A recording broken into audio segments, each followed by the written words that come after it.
The Monster of Canterlot, Chapter 37. I led Willow to her new room. It wasn't an impressive chamber like those of the royal family, or Twilight Storm, but it was big enough for some pony to be comfortable in.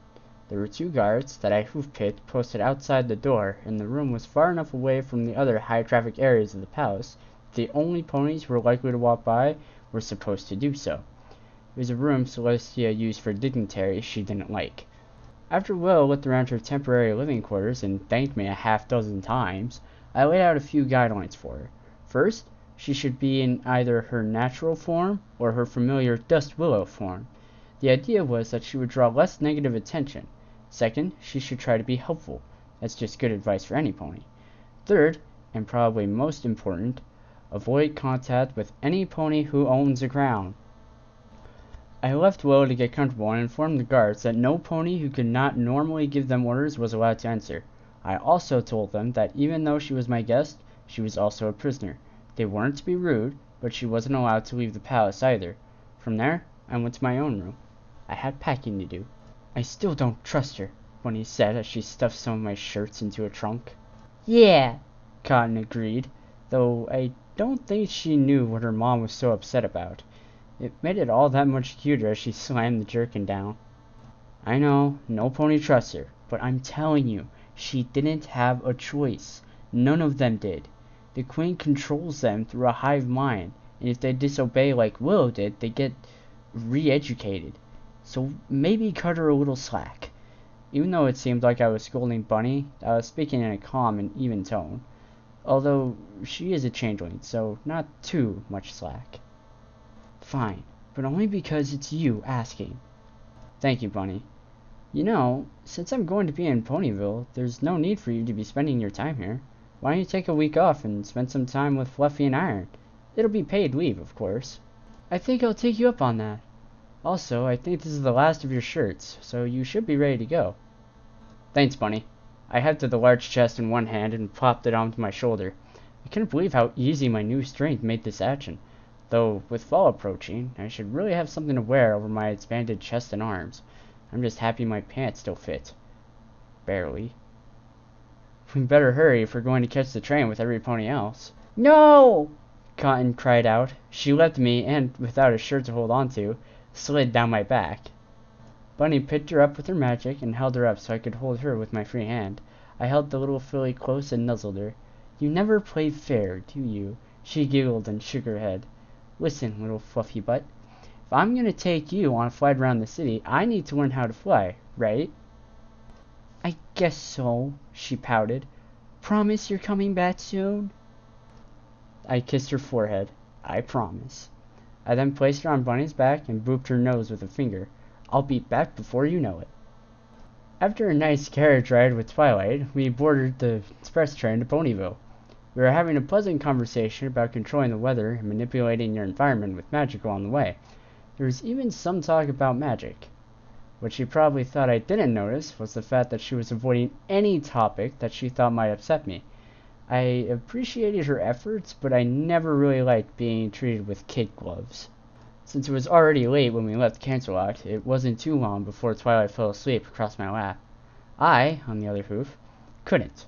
I simply sat there, looking out the window and absent-mindedly stroking Twilight's mane. All I could think about was what awaited me when I closed my eyes. I dreaded every moment I was awake. It wasn't long after sunrise that we pulled into the station outside Ponyville. The other 5 element bearers were all waiting there for us. Despite it being so early, I stretched when I stepped out of the car. Darn it! My wings had popped open again, and holding 2.5-meter wings are a pain to fold back up without training. I cannot wait to get our training started, Fluttershy. Fluttershy? Oh yeah, me too. Maybe you should go home and get some rest beforehand. You look tired. In the meantime, I would like to get this trunk over to Rarity's. I once again hefted the trunk onto my shoulder. After that, I would like to get something to eat. Excellent, darling. I will simply need to take some measurements, and you should be on your way. Thanks, Rarity. Just send the bill to the palace. I suppose I could use a new addition to the boutique. Maybe a private spa. As long as you invite me, I'll happily give you the bits. The girls giggled at that, and we all made our way over to Rarity's boutique to get my measurements taken. The whole time I was being measured, I was feeling like some kind of pig at a fair. Rainbow Dash was the only one not to have some sort of comment. She was, in fact, napping on one of Rarity's couches the whole time. Applejack kept saying I looked like I could book the whole East Orchard in under a day. Pinkie kept trying to ride on my back or get me to rub behind her ears. I didn't mind doing either. Twilight was staying close to my side, still being protective, even though every pony here was our best friends. Fluttershy had, for some reason, posted herself in the corner. She also seemed to be getting ready for my first lessons, because she kept flexing her leans. After the measuring was done, I sat myself down on the floor and waited for the first altered shirt. Rarity had actually requested I wait so she could make sure it fit properly. I was on the floor because I was exhausted, and fainting couches aren't the most comfortable. Of course, Pinkie being Pinkie, she climbed up in my lap and made herself comfortable. Unfortunately, it wasn't long before I fell asleep. My fears came to pass. Once again I saw the queen stabbing me with her spear over and over, laughing the whole time. No matter what I did, I couldn't stop from her goal. I was woken up by Twilight. She was holding on to me and begging me to wake up. She was crying. When I came to my senses, I realized I was inside one of her force field bubbles. Twilight realized I was awake when I ran a hand through her mane. She looked into my eyes and we hugged even tighter. It wasn't until the bubble lowered that I saw why it was necessary in the first place. There was a pair of scissors buried into a wall, cracks in the floor, and, worst of all, Pinkie was nursing a swelling cheek. Pinkie? Did I? I'm sorry. I'm so very sorry. My eyes began to water. She forced herself to smile, but I could see the tears she was fighting. It's okay. It wasn't your fault. What was all that anyway? Rainbow Dash asked from somewhere near the ceiling. Fluttershy was floating behind her. Nothing. Don't worry about it. I was hoping they would accept it and just let it go. That wasn't nothing, Sugar Cube. Y'all looked like you were fighting for your life. Chris, you can tell us, Twilight told me in a soothing voice. Every pony here is your friend. We all just want to help. I looked into her violet eyes and eventually gave in with a nod. This is only the second time, but it's also only the second time I've fallen asleep since waking up. Both times I had to go through it again. Go through what, darling? Rarity asked as she got closer. Fluttershy and Rainbow had landed, and Fluttershy was tending to Pinkie Pie's cheek. The mere thought that it was I who took the smile from her face made me feel like I was less than dirt. Again, I looked at Twilight, who gave me a reassuring smile and a nod. I lifted my left arm high and revealed the scar under my pectoral muscle. That was all that was needed for them to understand. I knew from the collected gas. I find myself in total darkness. No idea where I am or how I got there. Then, all I hear is laughter. Her laughter. I shuddered at the memory. Then I see her. She's towering over me, and in her half-human form with the spear in her hand, she raises it, and down it comes. And she does it again, and again, and again. The whole time, she's just standing there, laughing her head off. I squeezed Twilight tighter against me. That's awful, Fluttershy said through both her hooves. The worst part, the thing that really scares me, is that I can't help but wonder if that's how ponies see me. A towering, lumbering, death-dealing, heartless monster. A nightmare on two legs. I shuddered again. I don't want to be a monster. You're not a monster! We all turned to see Sweetie Belle standing in the doorway of the shop. Apple Bloom and Scootaloo flanked her. Yeah, you're different from us ponies, Scootaloo said. But you ain't a monster, Apple Bloom finished. The three of them galloped over and slammed into me. I released Twilight and scooped the three of them up. Thank you, girls. That makes me feel a lot better. It did, too. They're right, you know. Pinkie walked over to me and plopped down on her haunches next to me. Her red cheek was like another spear through my heart. We may not have been able to see it when we first met, but we know that you're a good stallion. I reached out to rub behind her ear, and Pinkie shied away from my hand at first, but allowed me to reach my gold. Thank you, Pinkie, and I'm sorry about your cheek. I never wanted to hurt you. She took my hand in her hooves. I know that's silly. It's just caught me by surprise is all. We're still friends. You have no idea how much that means to me. After leaving the Carousel Boutique, Twilight and I went to the Golden Oats Library.